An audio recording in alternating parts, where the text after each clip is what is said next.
All right, this is a very good example of a Frontenac Gris.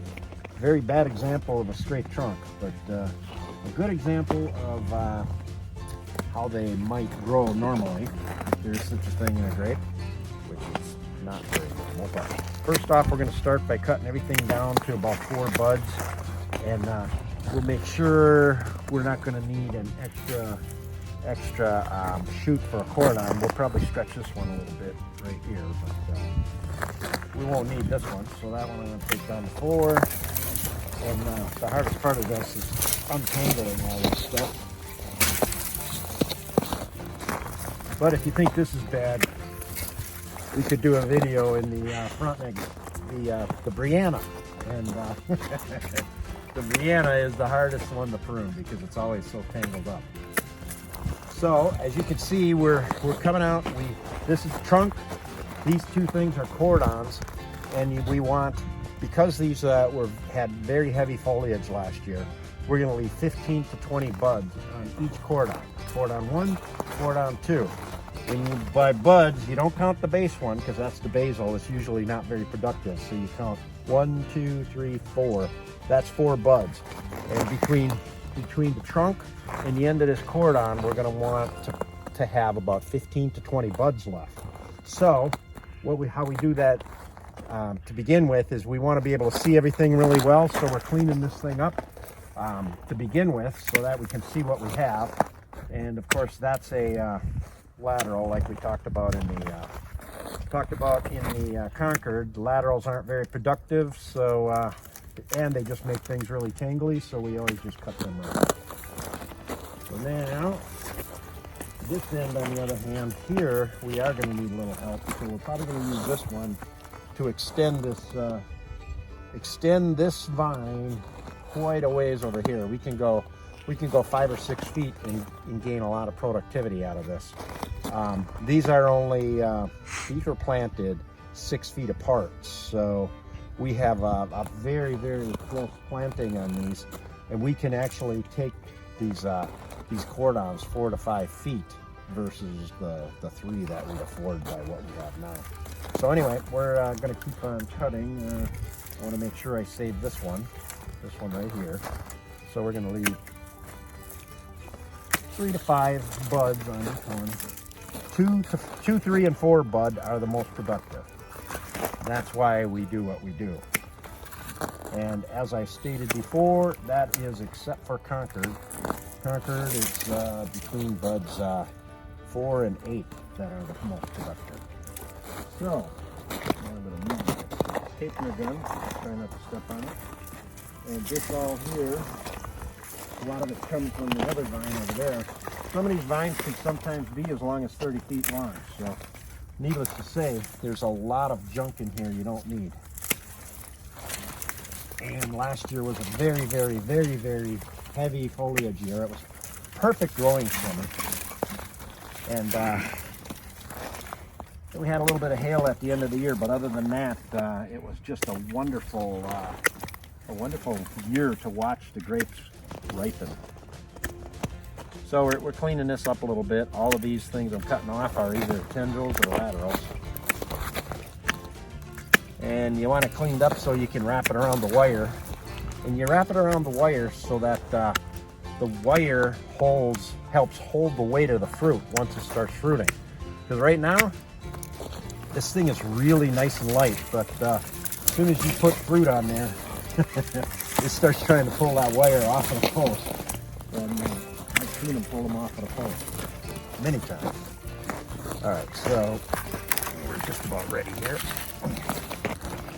A lot of this stuff is frozen down. All right, so now I'm just gonna show you this part.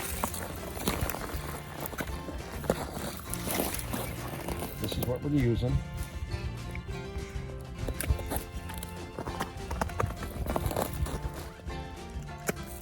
Okay, and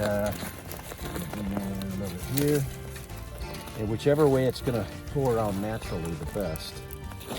And the cordon is already wound in this direction, so that's what we're gonna do. And you got to try to be careful you don't put too much stress on the buds, because when you knock that bud off, you've just lost productivity on that piece of cordon, sometimes forever. So you want to try to be as careful as possible not to rub on the buds too much.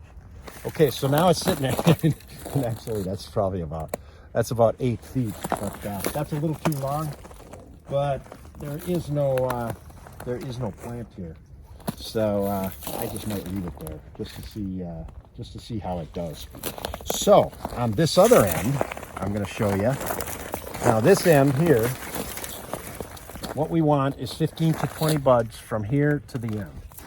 So how you count that, like I said, you don't count the basil. You go 1, 2, 3, 4, 5, and it's got to be first year growth you're counting it on. So that's 4, 5, 6, 7, 8, 9, 10, 11, 12, 13, 14, 15, 16, 17, 18, 19, 20, 21, 22, 23, 24, 25, 26, 27. So that's way too many. So first off, you start getting rid of the weird ones. This one here is growing down, so we'll cut a few off of there. This one here is kind of in the right direction.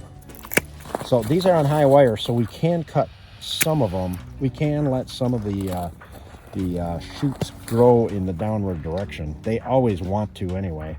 So then take one of those off, and then we're going to wrap this the rest of the way around. And now let's count them. 1, 2, 3, 4, 5, 6, 7, 8, 9, 10, 11, 12, 13, 14, 15, 16, 17, 18, 19, 20. And it's about 21. So I got that one a little longer too. So that is probably pretty good, except this one I'm going to take one off. And was there another one? No. Nope. So now we're down to exactly 20. That's about the most you want to crop this one is 20 buds, because that's probably going to give you over 20 pounds of fruit, which that's an awful lot of fruit for one cordon. So we'll be thinning that out later once things start growing. So it really won't be 40 pounds of vine. Actually, that might not be too bad. 40 pounds of vine, 400 pounds. 10 vines for 100 vines, 4,000. That'd be 2 tons. No, that would be way too much. So yeah, we'll be thinning these out to much less than that. I think 20 pounds for the entire vine is probably a good number to shoot for. So that's about it. Now I'm going to do one more thing before we're done here. I'm going to take a tapener, which these are worth their weight in gold, because if you tie these up by hand like they did in the old days, it takes you more than twice as long to do a row, which, you know, as they say, time is money.